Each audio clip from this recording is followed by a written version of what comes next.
y le doy la bienvenida al abogado Freddy Cerrato. Él es el presidente del Colegio de Abogados de Honduras. Como los chavos, abogado. ¿Cómo estamos?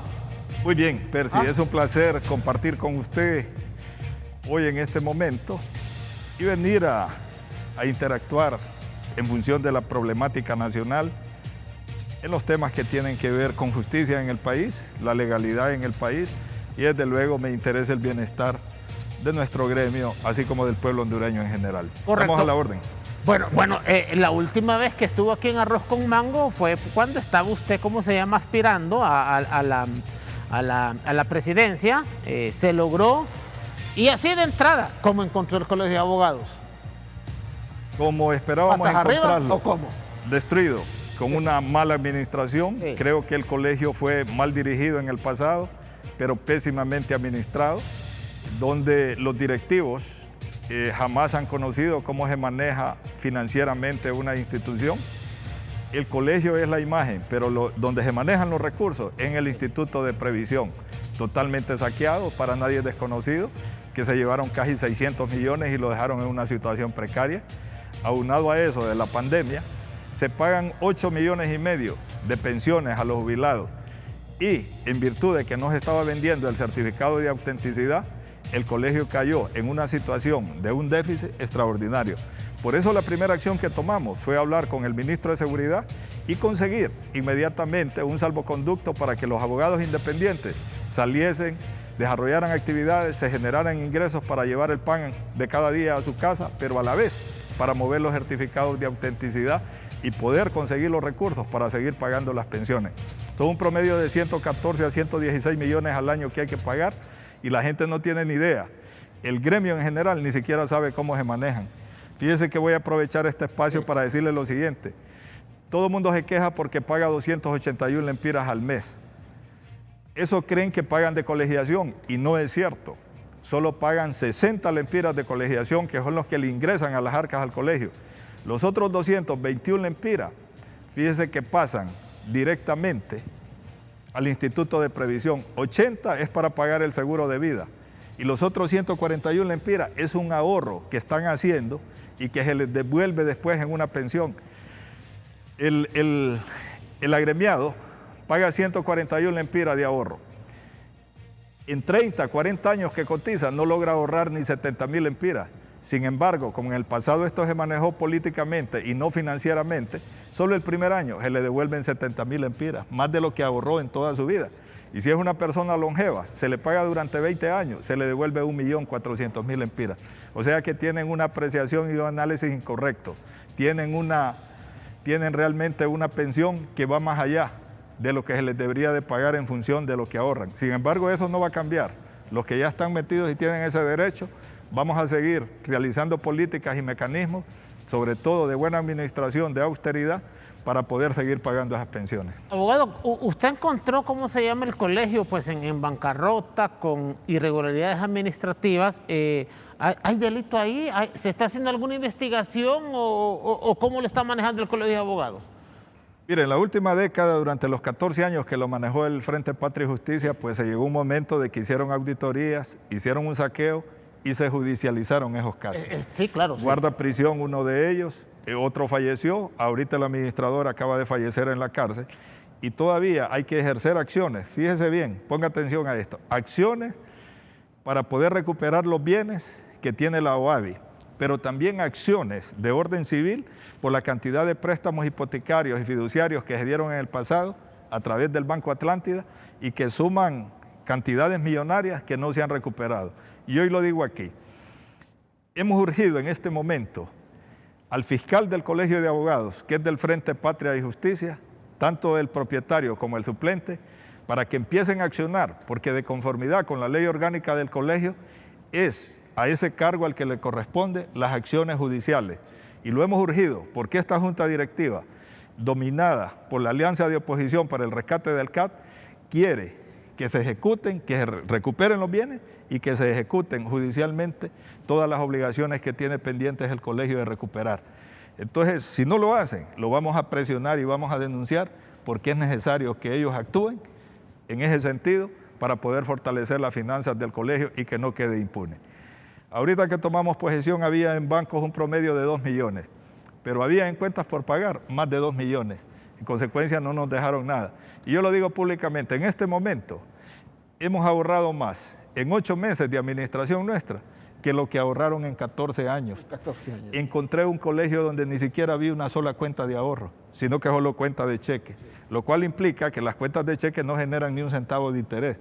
Entonces la idea es que dinero que caía, dinero que había que sacar. En este momento lo digo públicamente, en este momento tenemos efectivo en el banco un poco más de 16 millones de ahorro administrativo, de ahorro en efectivo. Por eso hemos tomado la decisión de comprar las vacunas para todo el gremio. Nos sumamos con los 126 alcaldes, con el Citraunat, con el COPEN, para pedir y gestionar la compra de 3.2 millones de dosis de vacuna. Estamos hablando de la vacuna soberana, ¿no? De la vacuna soberana, porque se hizo acercamiento con el embajador, ellos ya la aprobaron, ya la tienen realizada y están esperando que para el mes de agosto esté certificada. Pero también le enviamos una nota al presidente Bukele, no para solicitar más donación, sino en función de que él ha tenido éxito en las negociaciones que ha hecho con la firma farmacéutica.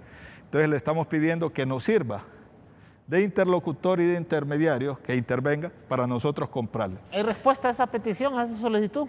Estamos esperando esta otra semana que nos dé un espacio para poder viajar a El Salvador. También lo hicimos y le hicimos el mismo planteamiento a la embajadora de China, que está radicada justamente para Centroamérica, allí en El Salvador, y queremos aprovechar. Nosotros pensamos que la que salga más rápido, pero solo firmamos ese documento los que tenemos la disponibilidad de recursos para poderla comprar, porque no estamos pidiendo, estamos buscando el mecanismo de comprarla. No obstante que el colegio ya antes había aprobado la compra de las vacunas desde hacía 3 meses atrás. Y luego no hubo manera de conseguirla, entonces nosotros firmamos nuestra carta de interés con el COET, pero el COET hasta este momento tampoco ha logrado negociar y traer esta vacuna y nos ha planteado de que todavía no tiene definido ni a quién comprársela ni el precio. Nosotros con la vacuna soberana en Cuba, pues sí conocíamos que el promedio de las 2 dosis nos la iban a vender a una cuestión de precio de costo, que podían dar las 2 dosis en un promedio de $9. Por eso nosotros nos atrevimos a decir que el colegio estaba dispuesto a vacunar por lo menos a 28,000 de sus agremiados, que es casi el universo. En 2 dosis son 56,000 vacunas. Y está, gracias a la gestión suya, ahí está ese dinero para comprar las vacunas. Tenemos dinero porque podemos tomar una parte del colegio y otra parte del Instituto de Previsión, porque el Instituto de Previsión es donde se manejan los fondos, como dicen, la parte gruesa de los recursos. Porque los abogados deben de conocer que el manejo de recursos del colegio es mínimo, porque los ingresos solo son esos 60 lempiras que se reciben de su cuota. Pero el Instituto de Previsión recibe, de los 500 lempiras de la auténtica, recibe casi el 50%. De esos 500 lempiras de auténtica, 250 lempiras son del notario. Después de los otros 250 lempiras se le paga un promedio de 10 lempiras al Banco de Occidente por el manejo. Se le da del resto, se le da un 4% a la Unión de Notarios y 4% al colegio. Después todo lo demás ingresa al instituto y es de allí donde se paga la pensión y de allí se toma la parte que se viene dando en regalía a los abogados para pagar el seguro médico. El seguro médico vale hoy día 345 lempiras por cada uno. De eso se le aportan gratuitamente 145 lempiras. Y el colega que quiere adherirse al seguro paga 200 lempiras mensuales, que de paso le debo decir, es el mejor seguro que se ha tenido en la historia del Colegio de Abogados de Honduras. No hay un gremio que tenga un mejor seguro en todo Honduras que este. Y por eso es que invito a los colegas, los que pagaron el primer trimestre, que vayan ahorita a pagar al Banco de Occidente el segundo trimestre, que es junio, julio, agosto. Yo mismo puedo dar testimonio. Estuve hospitalizado por COVID y la aseguradora me cubrió un promedio de unos 200,000 lempiras. Con lo que yo pago, que son 2.400 al año que me vendrían a salir, estaría 100 años para poder cubrir lo que la aseguradora me cubrió. Y en este mismo momento hemos visto la cantidad de siniestralidad y el seguro es extraordinario. Más bien tenemos afligida a la compañía aseguradora. ¿Han tenido bajas con esto del COVID, abogado Freddy? Sí, la mayoría ha sido por COVID. En este momento nosotros, en esta etapa, han muerto 192 colegas. Y la mayoría por COVID. Ha sido una cuestión tremenda. y se ha recibido mucho apoyo a través de este seguro, porque este seguro cubre COVID. Además es abierto. Los que no se han adherido al seguro lo pueden hacer hoy, lo pueden hacer mañana, lo pueden hacer en 15 días. Se incorporan a la póliza y les cubre el COVID. Es importante que la gente entienda esto. Yo no sé de dónde inventaron los colegas que el seguro tenía que ser gratis. Me imagino que es porque en el pasado, fíjese bien, le regalaban 111 lempiras con 11 centavos a cada colega. Y con eso pagaban el último seguro, que era con Mafre. ¿Y qué cabeza cabe que 111 lempiras con 11 centavos le va a dar un seguro a usted de cobertura? Entonces no tenía ni atención primaria o ambulatoria, no tenía reembolso y únicamente tenía hospitalización al tercer día. Y era todo una lucha porque le pagaran. El seguro prácticamente no servía, pero aparentemente los colegas estaban contentos porque tenían la idea de que tenían un seguro. No me explico si lo importante de un seguro es que le funcione. Hace poco fui a la farmacia ahorita a comprar unos medicamentos después de visitar al médico. Me lo selló al reverso de la factura de la receta del doctor. Fui a la farmacia y solo pagué el 30%. Inmediatamente me rebajan el 70%. O sea que sí funciona y es una red enorme. Yo invito a los colegas, porque yo creo que lo más importante de la gestión de su servidor no es seguir construyendo edificios. Lo más importante es construir primero el prestigio del colegio, recuperar la ética y sobre todo invertir en su salud, en su bienestar. Yo creo que alguien que no se ama a sí mismo no es capaz de darle amor a otras personas. Hay muchos profesionales del derecho que con esto de la pandemia, pues muchos ejercen la profesión de manera independiente, ¿va? ¿Qué hizo o qué está haciendo o qué va a hacer el Colegio de Abogados para ver de qué manera ayuda a estos profesionales que dependen de esos trabajos independientes?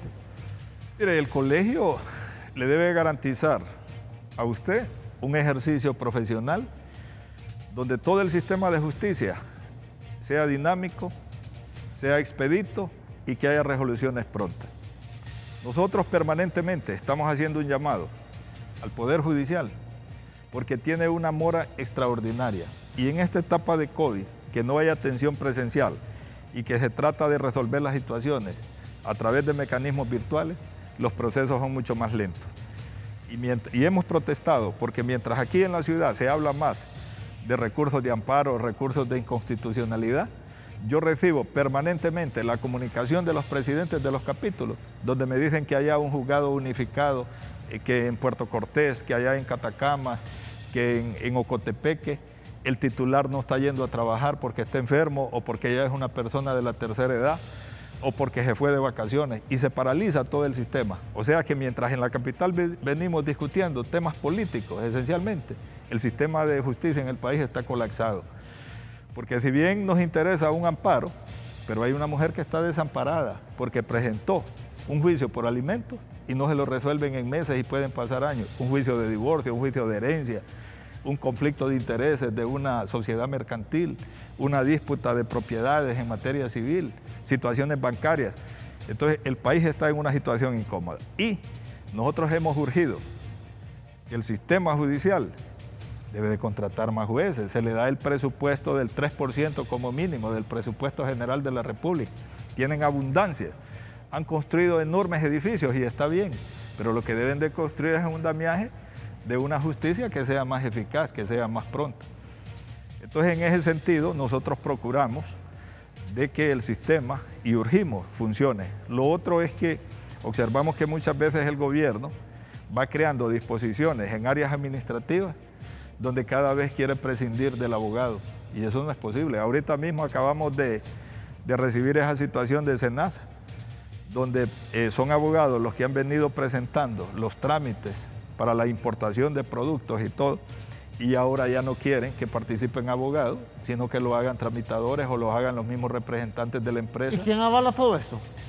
El sistema de gobierno que está irrespetando el debido proceso, porque mientras no se reforme ni se derogue la ley de procedimiento administrativo que le señala que es a través del apoderado legal que debe ser abogado el que debe de actuar, no deben de tratar de eliminar al abogado. Eso disminuye el trabajo del abogado y disminuye sus ingresos. Entonces pasamos pendientes de todas las situaciones. En todo el sistema del país, el IP, la forma como atiende a los abogados, si hay diligencia a los registradores, ahí pasamos enviándole notas al secretario del IP. Si es en tránsito porque se presenta una serie de dificultades para que pueda hacer gestión el abogado, ahí estamos mandando la nota. Si es para que tengan ingreso a los centros penitenciarios, estamos enviando nota. Si es que un abogado recibe una amenaza a muerte y necesita ser defendido, ahí estamos acompañándolos para ver de qué manera se puede impulsar los mecanismos de protección. La verdad que en el país es bien difícil, para los abogados es sumamente complicado el ejercicio de la profesión.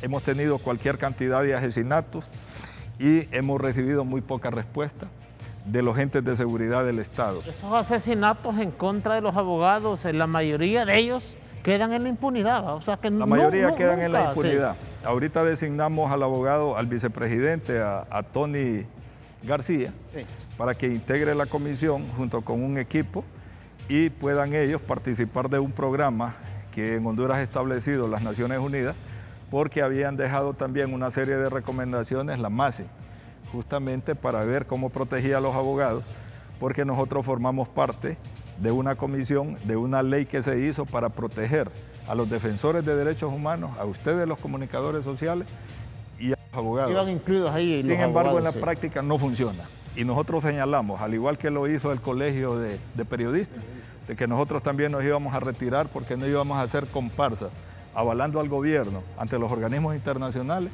pretendiendo que se está haciendo algo, cuando en Honduras el gobierno hace muy poco por la defensa de los derechos humanos y por preservar la integridad de las personas que ejercemos estas profesiones que son arriesgadas. Entonces nosotros, en suma, le debo de decir de que estamos en una situación prácticamente de un Estado fallido, donde realmente el debido proceso está en precario, donde la confianza que se debe tener en los entes de justicia en el país está en precario, porque se ha deteriorado el estamento jurídico cuando se ha quebrantado el principio constitucional de que los tres poderes deben de ser independientes, que deben de ser complementarios, pero que ninguno está subordinado al otro. Y en Honduras es todo lo contrario. El Ejecutivo marca una pauta, lo que ayer era ilegal prácticamente legisla con PCM desde el Ejecutivo, luego cuando mira que se le va a enredar la situación la manda al Congreso.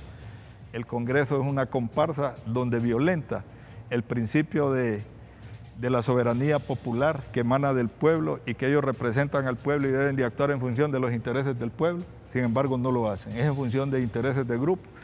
Aprueban cosas que antes eran incorrectas y luego viene una corte que actúa títeramente y establece que deben de cumplir porque ya el Congreso hizo la reforma, aun cuando ellos saben de que tienen la legitimidad por haber sido nombrados y ser ellos los máximos representantes del sistema judicial, pero que carece de legalidad las decisiones que muchas veces toman. No hay independencia entonces. No hay independencia, es una cuestión donde es una confabulación para llegar a tomar decisiones en ese sentido.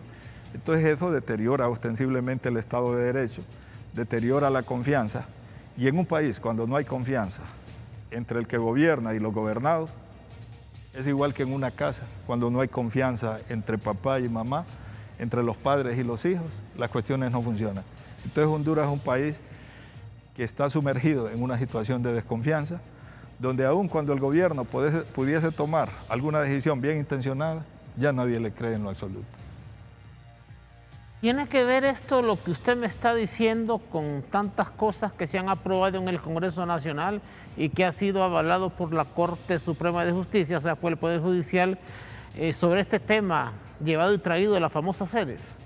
Esa es una de las muestras, entre tantas. Usted sabe el proceso de construcción, que era primero las ciudades modelo, sí, que vino una sala de lo constitucional y dijo, son inconstitucionales, y lo que hicieron fue quitarlos, para luego nombrar otra gente y que estos, obedeciendo, dijeran que legalmente era procedente y que eran constitucionales y que procedieron a hacer reformas del artículo 303 y otros artículos para poder establecer y dejar inclusive ya previsto de que iban a haber nombramiento de jueces y que iban a haber también jurisdicciones especiales dentro de estas zonas especiales, con lo cual el mismo Poder Judicial estaba abandonando sus propias funciones que constitucionalmente son indelegables y con eso violando el principio original de soberanía popular y de soberanía territorial.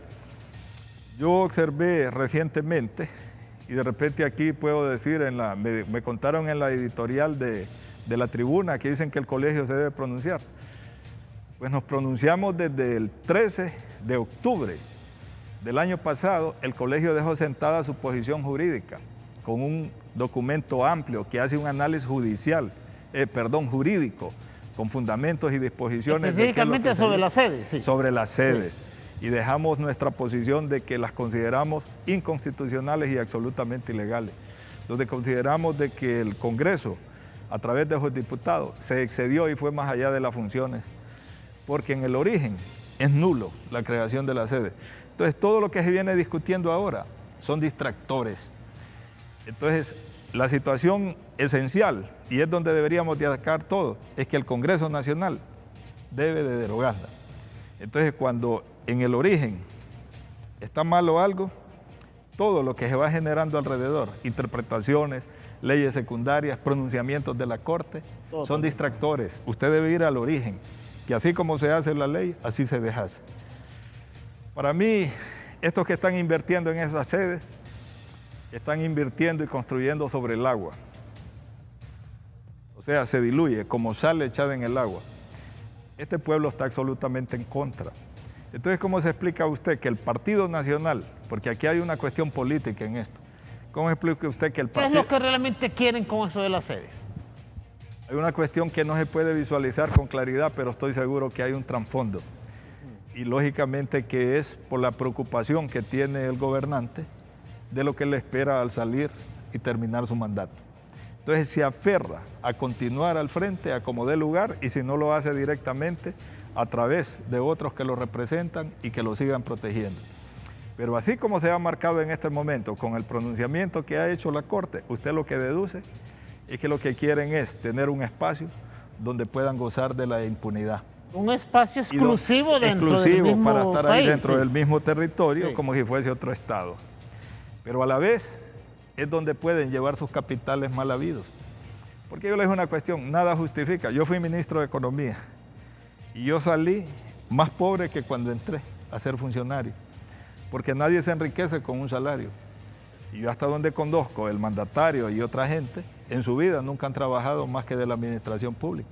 Y el único ingreso que han tenido es el salario. Y nadie se puede enriquecer con un salario, solo le puede permitir vivir con cierta dignidad, pero realmente no es para enriquecerse.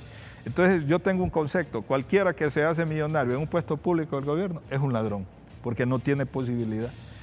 Entonces el hecho de que sean permisivos el Ministerio Público y los órganos contralores del Estado, eso al final, que terminan sus periodos, tiene que ser objeto de investigación. Y yo le aseguro que estos no resisten una investigación alrededor de estos temas. Entonces la sede es una cuestión que en este momento, si usted lo analiza y piensa, ¿por qué el Partido Nacional, a través del dueño, que es el que está gobernando, decide traer a discusión este tema? Sabe que el pueblo, de manera general, está en contra. Pero ¿por qué decide ir hacia adelante si sabe que está concitando la inadversión y la confrontación? Entonces usted, eso no tiene sentido común. Luego le ordena a la Corte que salga con un pronunciamiento, como dicen, para echarle más sal a la herida y que arda más en el pueblo. Entonces quiere una descomposición social, quiere una situación de violencia, para a través del combate a esa cuestión justificar alguna acción. Quiere llevar a una descomposición para que venga una constituyente y ver él cómo le entra en ese juego. Quiere provocar a los militares cuando no se ha dejado establecido ahí que se está violentando la soberanía territorial y que las Fuerzas Armadas están en la obligación de proteger esa soberanía. Quiere la intervención de los militares de alguna forma para poder justificar un cambio radical de gobierno. Está como provocando algo. Está provocando una situación alrededor de este tema. Porque yo al inicio pensé que era nada más la idea de decir, bueno, vamos a hacer como política, como estrategia, que nosotros queremos generar empleo, pero que la oposición se opone a que generemos empleo. Esa podía haber sido una situación y quererse justificar, pero en este momento esa no es la estrategia. ¿Ya? Ellos dicen que genera empleo, a la gente no le interesa la generación de empleo que ellos puedan expresar a costa de los resultados. Además, si hubiesen estado en capacidad de generar empleo, con tantos empleos que han anunciado después de 12 años de gobierno, no lo han logrado. ¿Por qué lo hacen hasta ahora? Luego, cuando usted crea zonas especiales donde le genera privilegios y sobre todo a extranjeros, pero no le genera todos esos privilegios al resto del pueblo hondureño, entonces usted dice, aquí hay algo malo, pues. Luego cuando viene y quiere establecer que la misma Corte dice, yo abandono, porque la Corte, el punto está en que a mí no me gusta estar discutiendo las reformas que hagan, porque yo voy al origen. Correcto. Es inconstitucional y punto. Se debería destruir eso y punto. Que van a haber demandas internacionales, no es cierto. Todos los que han invertido ahí saben que se ha hecho violando la Constitución y que no tienen ninguna posibilidad de ganar un juicio. Porque todo el mundo dice, eso le va a provocar grandes pérdidas a Honduras y el Estado. Mire, son principios constitucionales, artículos pétreos que ahí están. No tienen asidero. Es como que usted demande a alguien porque usted dice, voy a demandar a la policía porque me capturó porque yo me dedico al narcotráfico. No, lo que está haciendo es ilegal y quienes lo promovieron y lo llevaron a esa inversión y todos los que inviertan saben que es ilegal. Fíjese que allí hay un comité de buenas prácticas que tiene que ser ratificado en el Congreso y aquí nadie sabe quiénes son los que están ahí. El día de mañana dicen que hay que nombrar jueces y todo. Eso no los propone la Corte, los propone siempre el comité este. ¿Quién los aprueba al final? El Congreso. ¿Va a ser ese mismo Congreso el que va a estar en el siguiente periodo? Yo le aseguro que no. Entonces lo que están haciendo aquí es seguir ahondando en este tema mientras el gobierno no ha tenido capacidad para vacunar al pueblo hondureño, donde únicamente es más la publicidad que hacen que lo que se da en la práctica. 2.4 del pueblo hondureño se ha vacunado y falta un 97.6% del pueblo de los 9 millones. Por eso los abogados nos preocupamos, porque yo solo he visto un abogado que públicamente quizás han ido otros al exterior, otros por la edad. ¿Usted se vacunó? No, ni puedo ahora que estuve con COVID, yo vengo saliendo de estar hospitalizado por COVID. Pero el único abogado que he visto que se ha vacunado y que sé que es menor que nosotros y no es ni de la tercera edad y desconocemos si tiene enfermedades de base, es el señor que se llama Juan Orlando, que es abogado y que lo vacunaron públicamente. Pero de ahí que han establecido una política sanitaria adecuada, no es cierto. Los hospitales no están, se siguen preguntando ¿y dónde está el dinero? ¿Cuándo se devuelve el dinero? Hay cualquier cantidad de delitos que se han cometido, inclusive el mismo hecho de que es responsabilidad del Estado darle salud al pueblo hondureño, que no se hayan comprado los hospitales correctamente, que no se haya negociado oportunamente las vacunas, que no se haya tenido insumos. ¿Cuántas muertes se han dado porque no se ha tenido la atención apropiada? Cualquier cantidad. Eso implica un delito también, que se puede deducir responsabilidad a quienes estando obligados a hacerlo no lo hicieron. Estamos dialogando con el abogado Freddy Cerrato, él es el presidente del Colegio de Abogados de Honduras. Abogado Freddy, me dice usted que quien puede derogar y ponerle fin a todo esto de las sedes y de otras cosas que se ha hecho el Congreso actual es el mismo Congreso. Así es, efectivamente. Pueden ser distintos actores, sí. Es decir, las personas que estén en el Congreso pueden ser otras, pero es el mismo Congreso. Inclusive en este momento esa iniciativa la pudo haber tomado el Ejecutivo, lógicamente que no lo va a hacer, es quien ha impulsado todos estos actos de ilegalidad. No lo va a hacer la Corte, que pudo haberse abstenido y más bien establecer en sus sentencias y resoluciones de que era inconstitucional todas estas actuaciones, pero ha venido avalándolas, coludiéndose. Este Congreso ya se manifestó. Uno va a presentar un amparo o un recurso de inconstitucionalidad a la Corte, como es un principio que ellos ya no van a resolver de otra forma lo que ya resolvieron antes de X forma, entonces no vale la pena y está equivocado aquellos que nos quieren impulsar a que presentemos recursos. Eso sería únicamente para el show mediático, pero no tendría efectividad. Y yo soy de los que creo que uno debe de actuar para obtener resultados positivos. Para el caso, nosotros dimos un ejemplo con la Alianza de Oposición por el Rescate del CAD. 14 años dirigido por el Frente Patria y Justicia, donde 4 frentes, teniendo más fuerza el Patria y Justicia porque es el de gobierno y con respaldo del Partido Nacional, y después los demás divididos, el Frente Independiente, el Frente Gremialista y el Frente Reivindicador. ¿Qué hicieron en esta ocasión? Cansados de tanta corrupción y del mal manejo, Vinieron sus líderes principales, se pusieron de acuerdo y me buscaron a mí. Yo nunca esperé ser presidente del colegio. Entonces me buscaron y creyeron que era la persona que podía representar en este proceso. Y efectivamente así sucedió. Ganamos por distintas razones, pero ganamos. Inclusive después hubo una negativa de entregarnos, inventando desde la Corte Suprema un recurso de amparo para no querernos entregar. Pero todo resultó ilegal. La alianza. Pero al final la alianza ganó y resultó contundente. Entonces con eso también se da un ejemplo y era un llamado a reflexionar de la oposición, también de los partidos políticos, que esa es la ruta, es el camino. ¿No lo hicieron, abogado? No lo hicieron desde el punto de vista legal, porque las alianzas son entre partidos, no entre personas. Pero he observado que se están dando adhesiones de personas, pero aún cuando no lo han hecho en la inscripción en el Consejo Nacional Electoral, todavía tienen tiempo para poderse sentar y mandar un mensaje de unificación al pueblo y decirle, vamos a participar así y esta es la tendencia del voto. Alianzas de hecho, esas son alianzas alianzas de hecho sí se pueden hacer, porque ¿qué es lo que se necesita en este momento? Usted tiene dos fuerzas reales y tiene una fuerza principal que ya fue probado en dos procesos.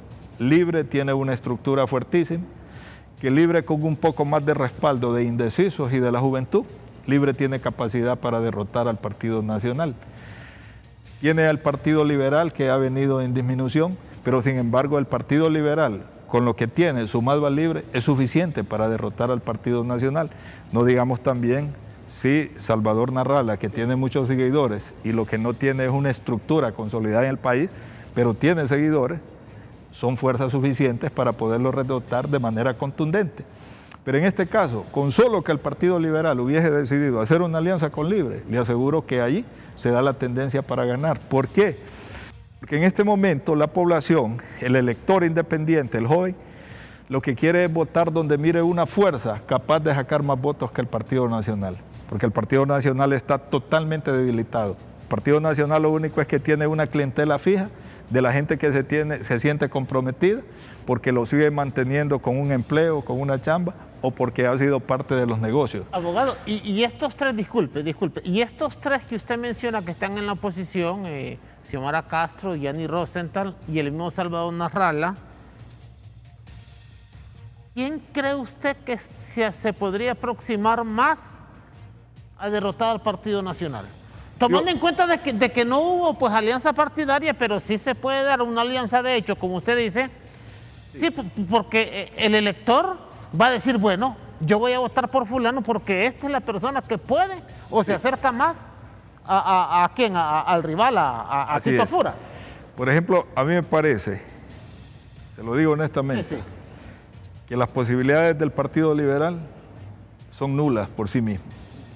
Pero siento que el Partido Liberal puede salir sumamente fortalecido, llegando a acuerdos, aún de hecho, con Libre, porque vienen de una casa común. Al final la inmensa mayoría de Libre viene del Partido Liberal. Entonces se puede también hacer una apuesta ahí porque el Partido Liberal tiene más de 80 alcaldías a nivel nacional. Los alcaldes tienen un liderazgo de base extraordinario, los diputados no son líderes. Los diputados son cualquier persona que de alguna manera consigue más bien que los líderes comunitarios, en este caso los líderes municipales, los respalden a ellos. O sea que la fuerza está en las alcaldías. La fuerza está en las alcaldías. Mire, la gente vota por su alcalde. Sí.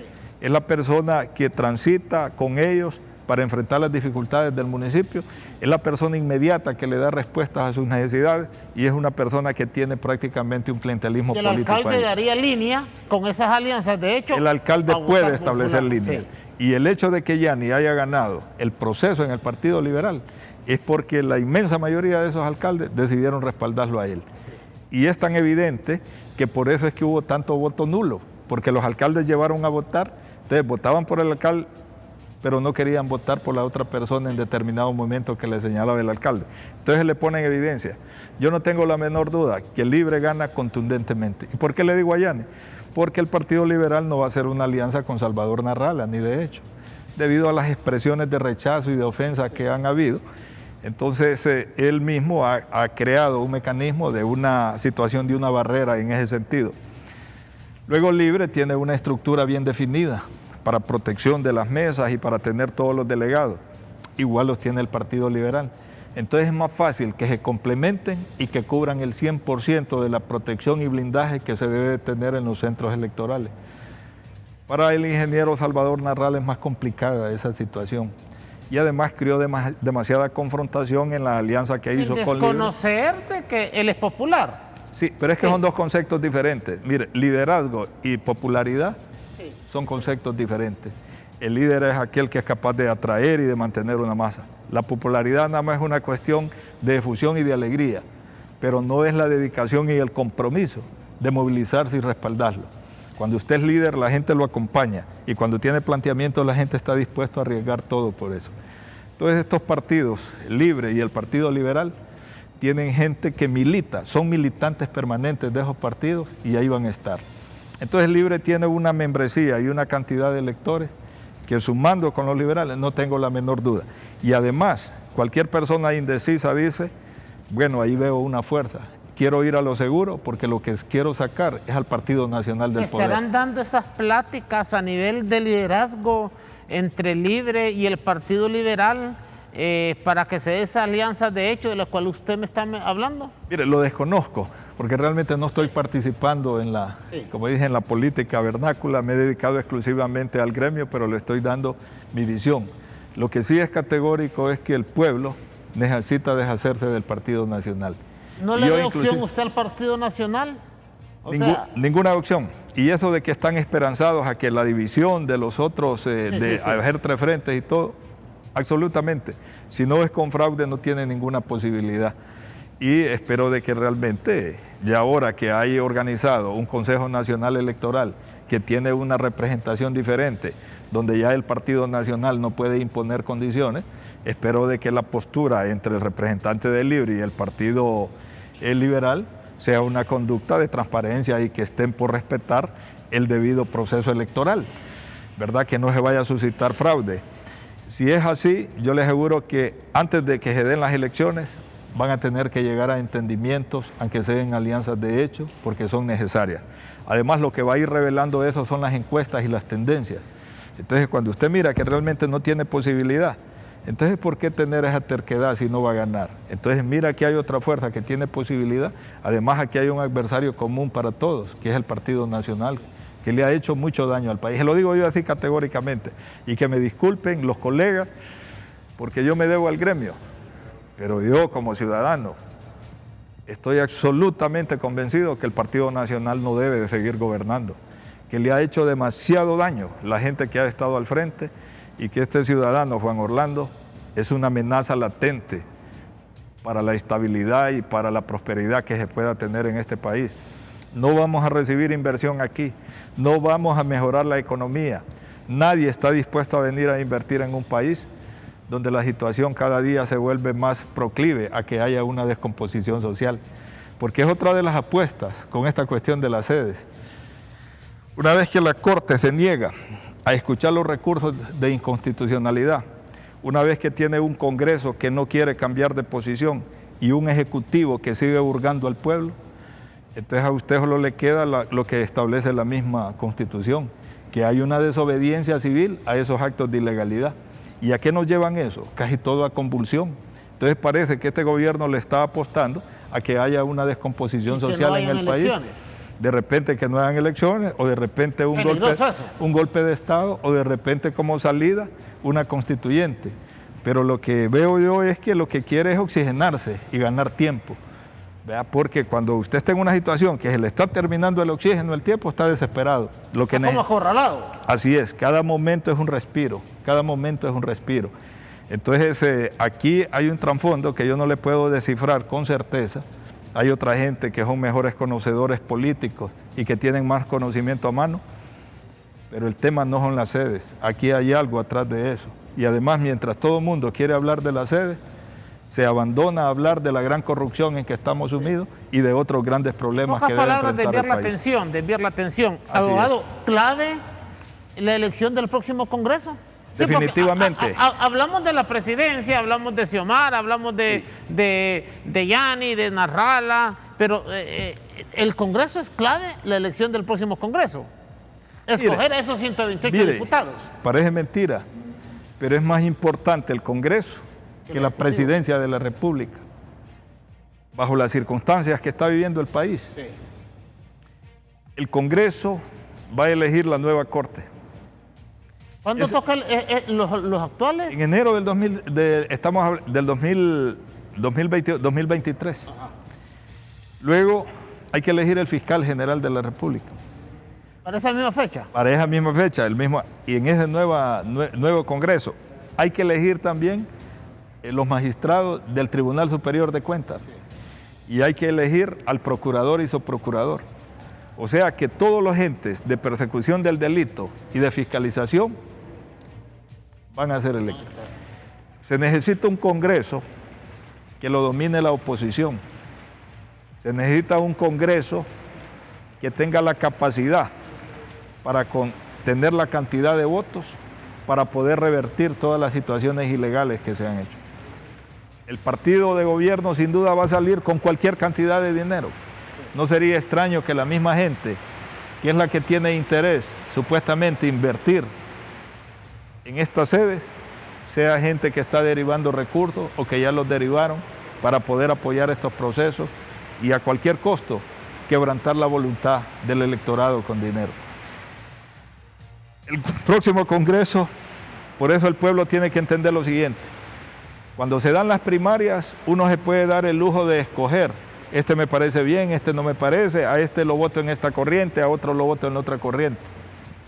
Pero en las elecciones generales, aquí, la cantidad de diputados que saca el Partido Nacional, que es también con fraude, pero también es por una disciplina y una instrucción que recibe su militancia. Deben de votar en plancha. ¿Por qué votan en plancha? Porque la gente tiene que entender que se cuentan a la hora de sacar los diputados cada una de las marcas. Eso hace un volumen de todas las marcas que saca un partido. Se le suman todas las marcas de todos los partidos y después esa cantidad, que son millones de marcas, se divide entre el número de diputados de ese departamento y se saca lo que se llama un cociente por cada diputado, es decir, cuántos votos vale cada diputado. Entonces es como cuando usted pone bultos de papeles aquí. Entonces el partido que tiene más alto el bulto, entonces le quitan lo que vale el primer diputado. Se va restando hasta que llega un momento donde ya hay otro que tiene el bultito más alto, por decirlo así, y le quitan a ese. Pero cuando no se entiende eso y cuando la militancia de los demás partidos, por tener un espíritu más libertario y revolucionario, y dicen yo no voto por aquel porque este no me gusta por este, y empieza, cometen el grave error de permitirle a un partido que aún con los actos de corrupción, su militancia mantiene la disciplina y votan por quien sea porque entienden ese sistema. Ese es un momento ahora. Los que no votan en el Partido Nacional deben de votar en plancha. En libre deben de votar en plancha por todos los diputados, los 23, para sumar más marcas. Que no es el procedimiento más democrático, pero es necesario y el más útil para poder sacar, para poderlos parar. ¿Por qué? Porque si le permiten que ellos saquen tanto, todos los primeros diputados ya sacaron 8 antes de empezar a que otro partido saque. Por eso es que dicen abogados que en el Partido Nacional ellos son disciplinados. O sea, en el sentido de que obedecen y respetan la decisión de votar en plancha.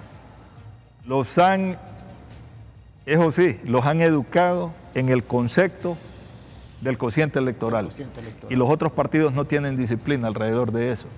Y es necesario, frente a esta situación, es necesario que tengan esa disciplina. Que no le gusta mucho a usted, don Juan, no importa. Pero usted necesita en Francisco Morazán ponerle a su partido las 23 marcas. Si votan 100, entonces ya tienen 2.300 marcas. Pero cuando dice, a este le pongo 2 y después voy a ir a buscar otro, está cometiendo un grave error. O cuando dice, no solo me gustan estos 3, por los demás no voto, está favoreciendo, al abandonar esas marcas, está favoreciendo a ese otro partido tradicional que tienen esas mañas y que no les importa votar por quien sea, porque entienden que en la suma está la ganancia. Y allí realmente es de hacerle un llamado de atención a estos otros partidos políticos que no educan, fíjese, a militancia, ni le enseñan tampoco estos temas que son esenciales para poder contrarrestar que no tengan mayoría. Esta explicación que usted nos está dando en este momento, yo no la había escuchado. Y es esencial porque... Yo no sé si lo hacen internamente en sus partidos como dirigentes, pero a nivel así de medios... No lo hacen, Percy, inclusive porque al interior de ellos mismos son egoístas, los aspirantes a diputados. Entonces, si es posible, más bien le dicen, vote por mí, no vote por los otros. Mire, vote por mí, porque esa marca hace la diferencia para mí. Y si usted vota, ya en un lugar votaron 10, pero los 10 solo votaron por mí, yo ya llevo esos 10 votos de ventaja. Sí, le está haciendo un grave daño a su partido, porque está perdiendo en Francisco Morazán, cuando solo hace una marca a alguien, está perdiendo una cantidad de 460 marcas. Entonces con eso solo logra que el otro partido saque ese montón de diputados. En esa cuestión deben de reflexionar y la deben de manejar adecuadamente. Abogado, lo otro es, Percy, yo lo cierro con esto. Partido que no pone delegado en su mesa y partido que no es capaz a través de su delegado recoger su acta, es un partido que pierde las elecciones por boca abierta, como lo hizo Libre con la alianza de la vez anterior. Si Libre hubiese recogido cada acta y le hubiese dicho al tribunal, no acepto ese resultado porque aquí están las actas, no le hubieran robado el proceso electoral. Pero se pone en evidencia que no han sido capaces de recoger las actas, porque el procedimiento es el siguiente, y son los temas que deberíamos de hablar con el pueblo para educarlo. Tengo un delegado que se llama del Tribunal Municipal Electoral. Tengo 298 municipios y tengo uno en cada municipio. Y tengo además un Tribunal Departamental Electoral en cada departamento. Los delegados del municipio hacen una acta municipal donde suman todas las actas de todas las mesas y sale una sola acta del municipio. Luego esa acta del municipio la sumo la de todos los municipios del departamento y tengo una departamental. Y después solo tengo que sumar 18 actas de 18 departamentos y ese es el resultado nacional. Eso no lo logro recoger cuando no tengo gente en las mesas o no pongo gente confiable que me pueda entregar el acta. Eso lo sabe todo el mundo. Entonces nosotros, dejamos que se robaran el resultado electoral la vez pasada y hay que reconocerlo paladinamente.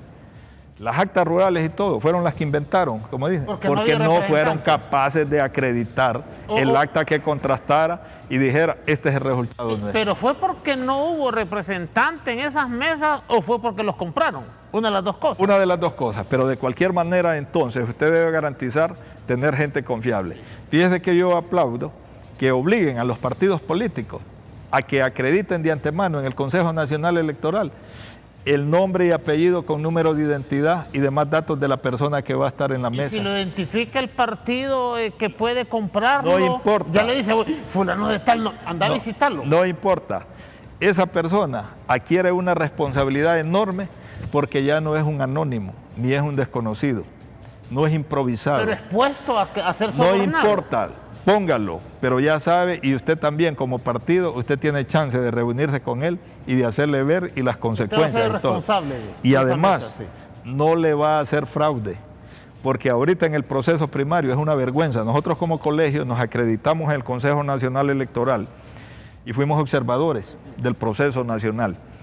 Y le voy a decir, se le echa la culpa al Consejo Nacional Electoral por una serie de deficiencias, pero la mayor culpa la tienen los partidos por la calidad humana de la gente que ponen allí, que son un atajo de mañosos y de picaritos que le hacen un daño a la democracia y violentan la voluntad popular cuando llenan e inventan actas o son tan haraganes que dejan abandonadas las mesas. Al momento de deducir responsabilidad de esa gente, ellos inventan hasta el nombre, inventan el número de identidad. Y luego, la acción del Ministerio Público, nosotros como colegio pedimos que la gente que había alterado las actas y que está plenamente identificado, ahorita deberían de estar judicializados. Pero no han hecho nada. No hacen absolutamente nada. Pero cuando usted va a las generales y ya tiene gente en la mesa y se da toda una situación irregular, usted puede identificar a la persona y deducirle responsabilidad. En ese sentido sí me parece que debemos de tener firmeza y apoyar al Consejo Nacional Electoral para que avancemos en la corrección de todos esos actos ilegales. Bueno, interesante. Yo creo que a usted lo voy a tener que invitar, abogado, más adelante para que hablemos sobre esto exclusivamente, ¿no? Porque eso es educar al elector. Es correcto. Eso es educarlo, ¿no? Educarlo y hacerle ver al elector el interés de los procesos electorales, hoy más que nunca. fundamentales para la vida del país.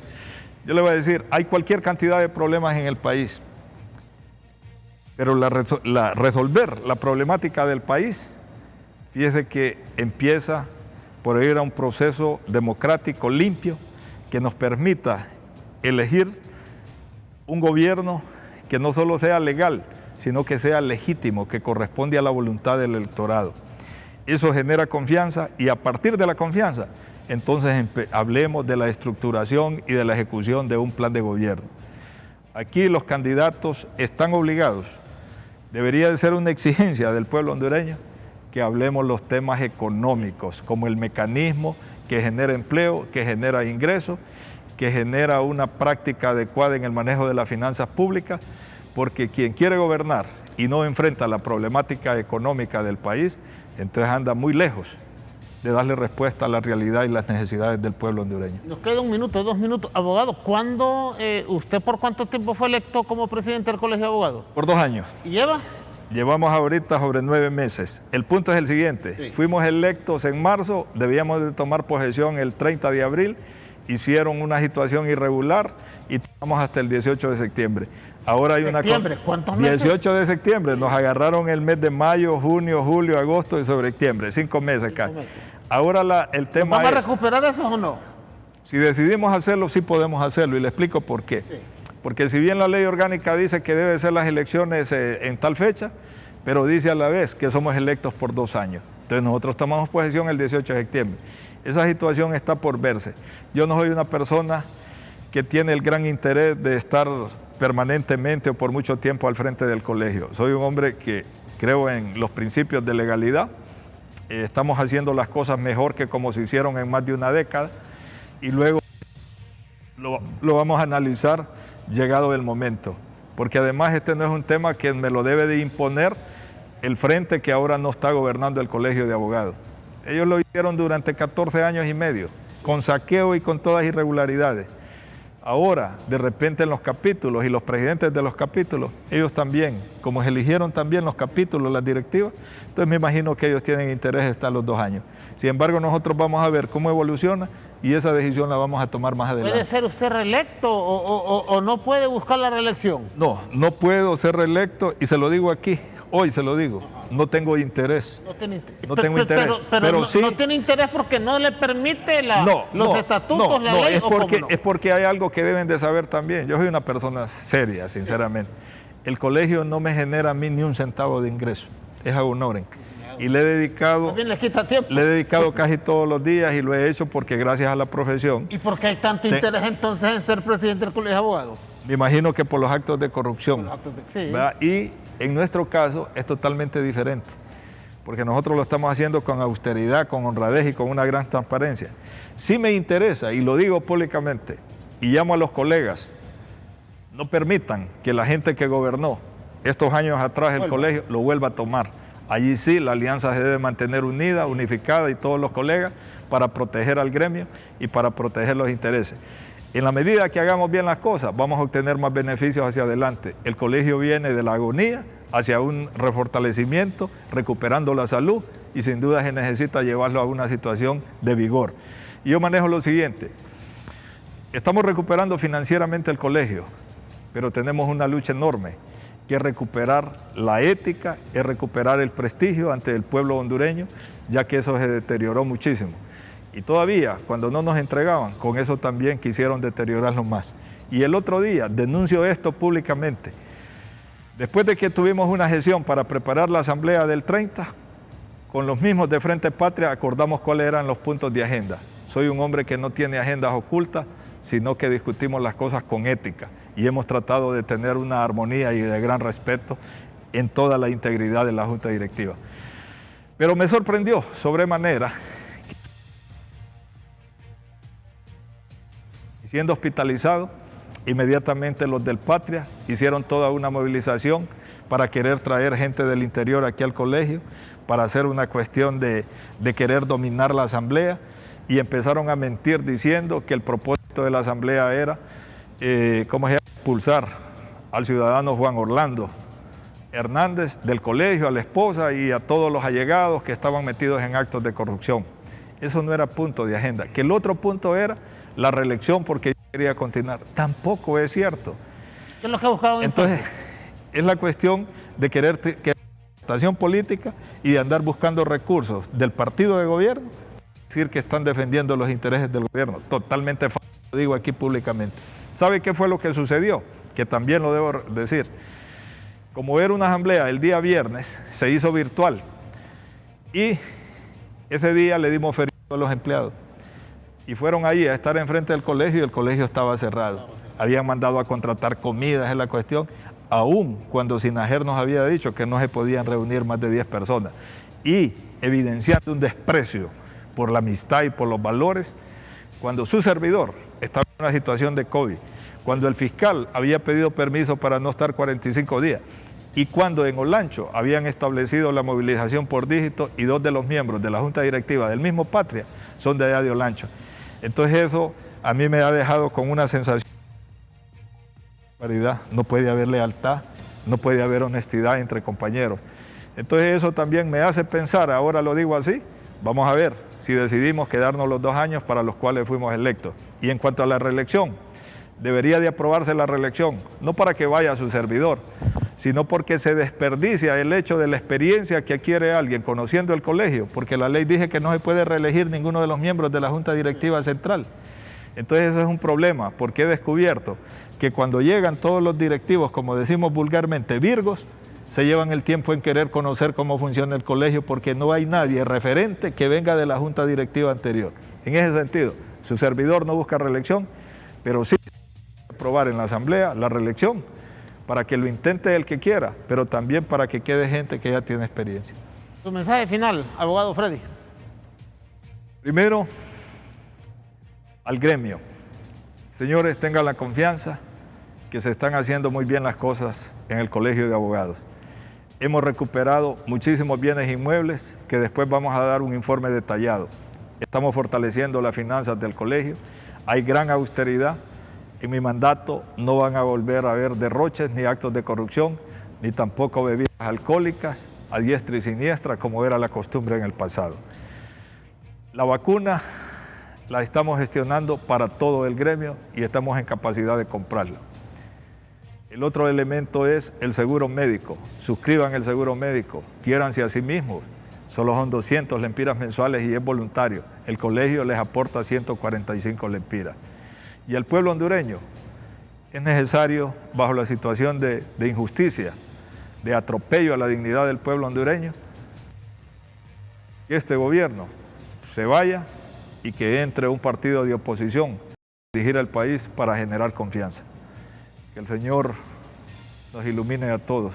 Muchas gracias. Gracias al abogado Freddy Cerrato. Él es el presidente del Colegio de Abogados de Honduras. Lo hemos tenido aquí en su programa Arroz con Mango.